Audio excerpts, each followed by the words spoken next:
এই যে জীবন, এর দুটো দিক আছে।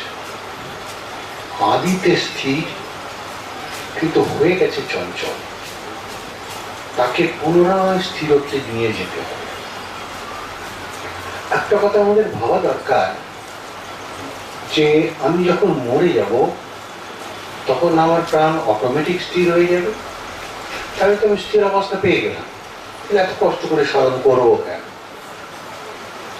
হবে না, কারণ সেটা ওই স্থিরত্বটা প্রকৃতির নিয়মে আসে, আমার অর্জিত সম্পদ নয়। সেই জন্য আমাকে কিছু অর্জন করতে হবে, অর্থাৎ বেঁচে থাকা কালীন আমাকে ক্রিয়া করে করে করে করে আমাকে স্থিরত্বের অভিমুখে এগুতে হবে। আর যতটুকু এগোতে পারবো ততটুকুই ভালোবাসা পাবো।